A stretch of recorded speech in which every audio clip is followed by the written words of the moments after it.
Commissioner, as we were busy in the course of arresting, the person that was supposed to meet with him, we confronted him. And then there was this conversation, that was this constant phone calls, because at the point, the people that we're talking about, that they were defeating this ends of justice, they were not aware now that we're having this guy, and every communication, every phone call that they were making to him, we were listening to. However, there is further WhatsApp voice notes, even though when we do more investigation, we got the clarity that those people that are referred to as Abu Baba in that voice recording, it's actually the Big Five. But that is an explanation. But from the voice note itself, if it can be made available to the commission, you'll hear that word saying Abu Baba. They saying they can take this boy under their wing, as long as the police they can't get hold of him. So what you say in your evidence, I understand you, and am I correct to understand you? Maybe let me restart.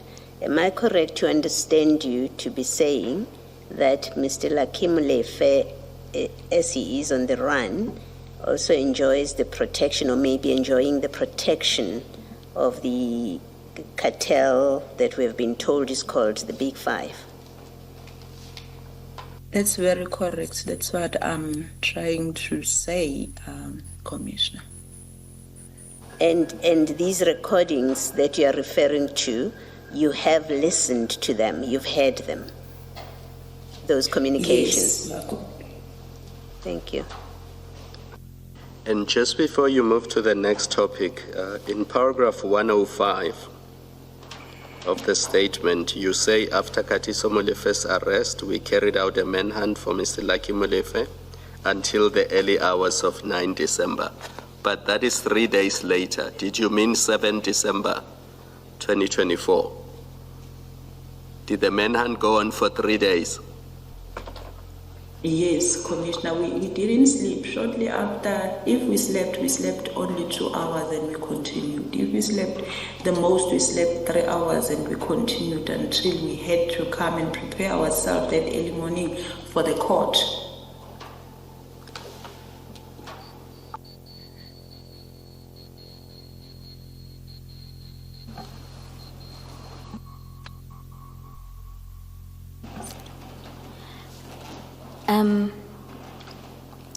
Commissioners, we do have that recording, and we can line it up to play it after the tea adjournment so that we can set it up. I'm not proposing we break, just that we can do so if the Commission would want to hear that recording, that voice note rather.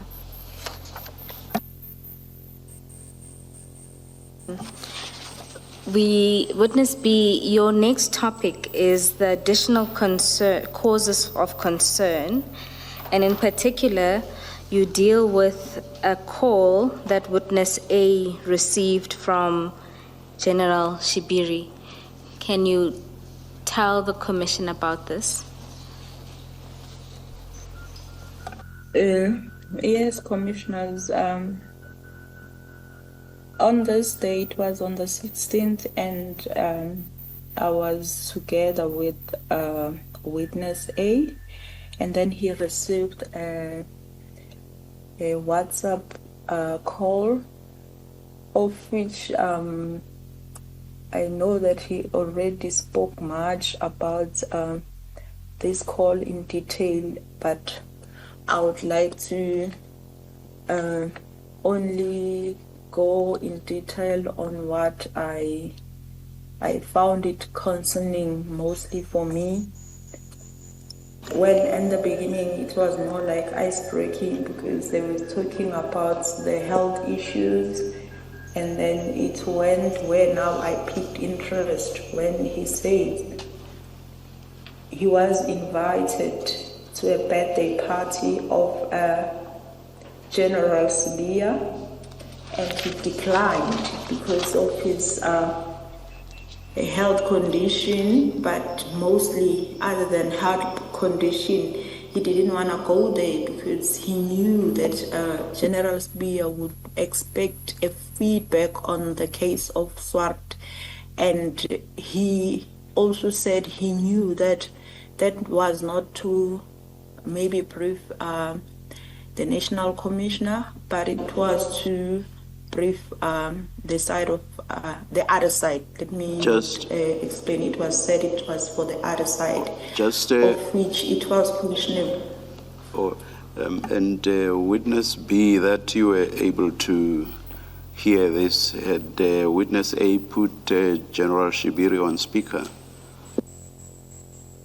Yes, he did put him on the speaker because now, with everything that we have encountered, if we had the call from the people that we were not so sure what to think of, we were sharing, like, other than giving each other a brief, we would want to share the call so one can hear from horse's mouth what is said. Thank you.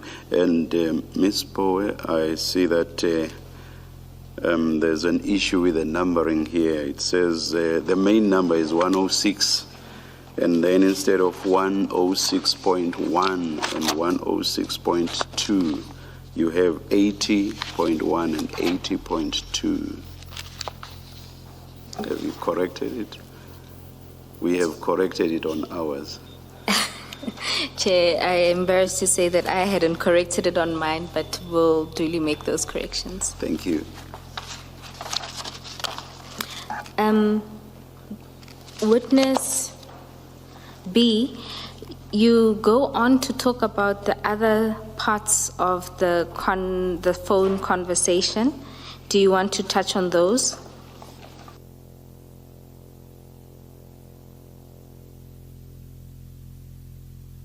I would really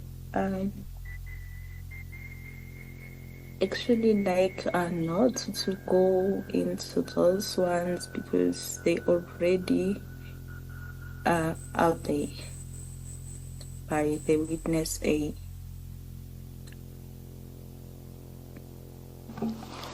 Perhaps maybe just cover the last sentence in 106.2 and what your thoughts were at the time.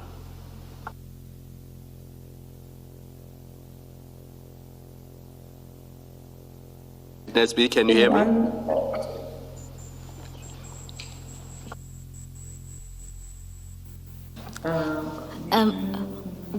Witness B, so it's the last sentence of that subparagraph where you start with Major General Shibiri's disclosures appeared. So what you made of those disclosures?